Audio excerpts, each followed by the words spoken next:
बिस्मिल्लाहिर्रहमानिर्रहीम। अस्सलाम वालेकुम। इब्तिदा रब्बुल इज़्ज़त के नाम से जिसने जान दी जहान दिया और दरूद सलाम मोहम्मद वाले मोहम्मद पर। आइए इनके साथ नासिर नक़वी हाज़िर खिदमत है। नाज़रीन, इलेक्शन मेला हुआ, उजड़ गया, मतलब पोलिंग ख़त्म हुई तो उसके बाद ख़त्म। जिसका ये कहा जाता है होगा नहीं होगा, क्या होगा कैसे होगा।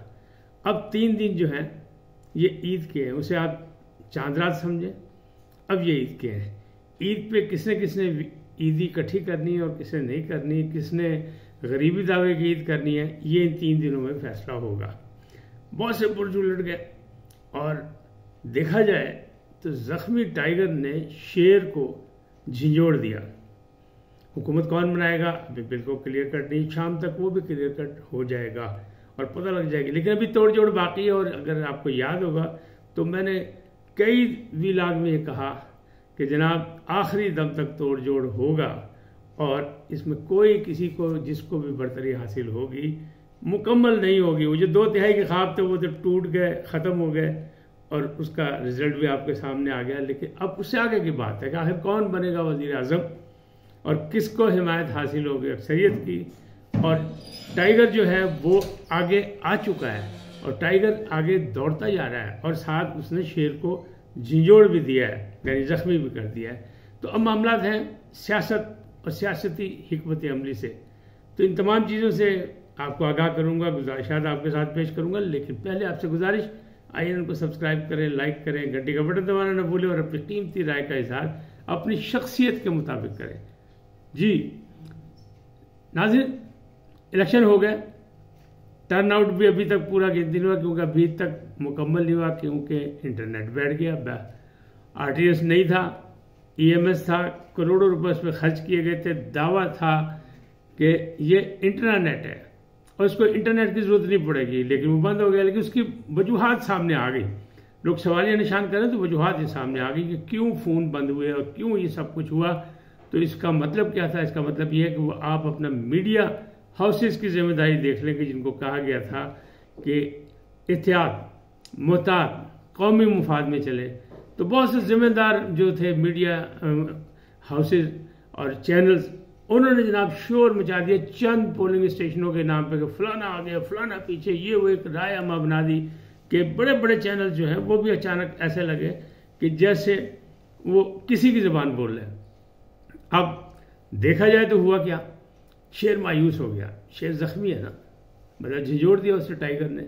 दोनों जंगल के बादशाह हैं, दोनों जंगल के जानवर हैं, दोनों ताकतवर हैं। तो जनाब जब हाथों में हाथ पड़े तो लग तो पता जाते ना।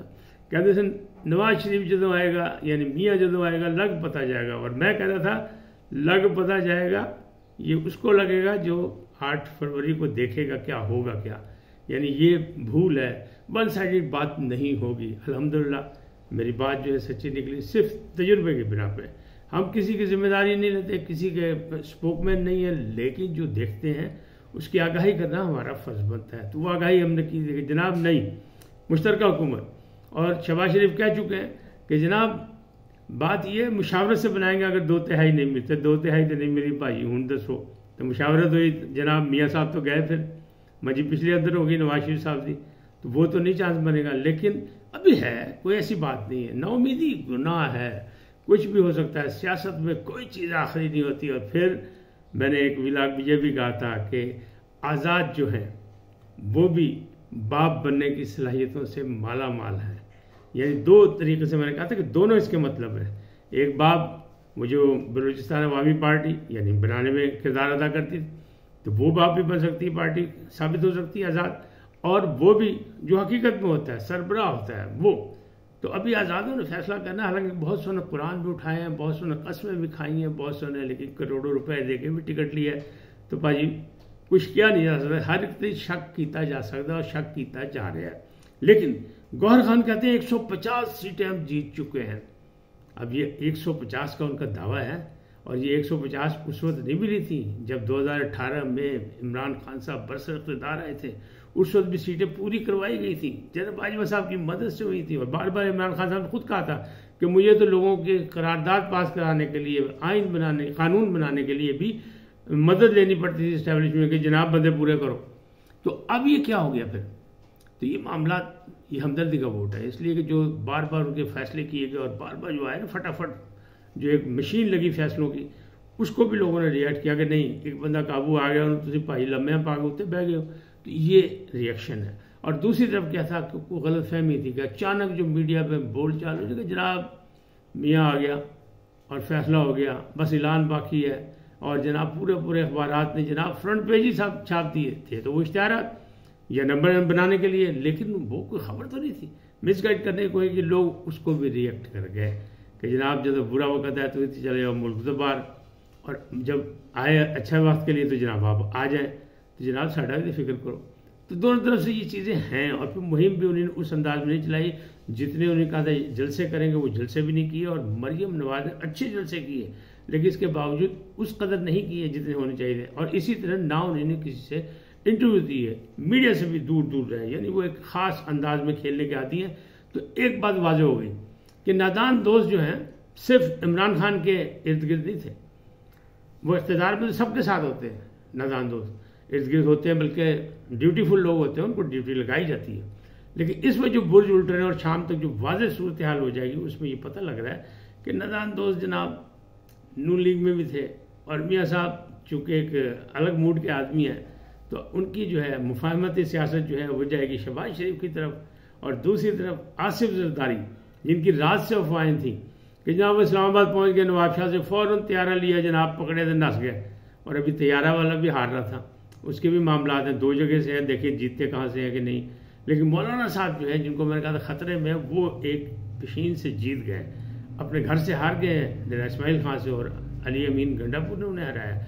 लेकिन यहाँ जो मामला है वो यही है कि अब ये जो बड़े लोग हैं जिनके बुर्ज उठ गए हैं, जो बाहर हो गए, और लाहौर में जितना बड़ा मिसहैप हो गया, यानी रुहेल असगर हार गए, और किससे हार गए, वसीम कादर से जो साबिक MP हैं, और कोई इतने नामवर नहीं है, और ये इनकी आबाई सीट थी, और इस सीट के लिए वो लड़े थे कि नहीं इस हल्के में मैंने लड़ना है। सरदार अयाज सादिक ने नहीं, इनकी टाई थी, तो अयाज सादिक को दूसरे हल्के में किया गया, और यहाँ रुहेल असगर हार गए। और दूसरी बड़ा जो अपसेट हुआ लाहौर का, वो है ख्वाजा साद रफ़ीक का। ख्वाजा साद रफ़ीक के सामने कौन जीत गया, खोसा, लतीफ़ खोसा। तो वो सिर्फ इमरान खान के नाम पे, के नाम पे नहीं जीता, के खोसा वो नहीं जीता कोई ना, उनकी इतनी वो थी, अभी जुमा 8 दिन तो हुए वो PTI में आए हुए। असल इमरान खान जीता, कैदी नंबर 804 जीता, लोगों ने रिएक्शन दिया, मजलूमियत का वोट मिला, और ये वही हल्का है जो जिसमें डिफेंस और ये वो पॉश इलाके ज़्यादा लगते हैं। लेकिन अफसोस इस बात का हुआ कि ख्वाजा साहब जो है अवामी सियासत के हामी हैं, और थड़े वाले थे, लाहौरी स्टाइल के, रुहेल असगर भी लाहौरी स्टाइल के थे, तो वो दोनों हार गए। अच्छा, बाकी भी रिजल्ट आ रहे हैं, जो कुछ है मैंने यही कहा था कि 8 से 10 सीटें लाहौर से इनको में, बाकी नहीं। लेकिन अभी फाइनल होगा तो होगा, पंजाब में हुकूमत बनाएंगे तो कैसे बनेगी, क्या होगा, फिर तख्ते लाहौर का मसला होगा कि वज़ीर आला कौन होगा। तो अभी इम्तिहान और भी हैं इस सियासत के। लेकिन ये 3 दिन में जो है ना सारा वो कहते हैं बहुत सी तब्दीली आएगी, बहुत से सरप्राइज मिलेंगे। लेकिन अच्छी बात यह है कि इलेक्शन हो गया, और इलेक्शन साफ सुथरा हो गया। अभी तक कोई शोर शराबा उस हद तक नहीं हुआ जिस तरह होता है, छोटे मोटे वाक़यात हुए।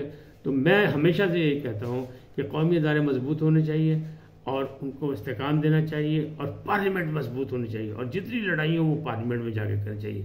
अल्लाह करे कि नए जीतने वाले जो लोग हैं वो ये काम करके दिखाएं। आज इतना ही, फिर मिलेंगे नए मौजूद के साथ। जाते जाते आपसे दरख्वास्त, आइए इनको सब्सक्राइब करें, लाइक करें, घंटी का बटन दबाना ना भूलें, और अपनी कीमती राय का इजहार अपनी शख्सियत के मुताबिक करें। सदा सलामत रहें। अल्लाह निगहबान।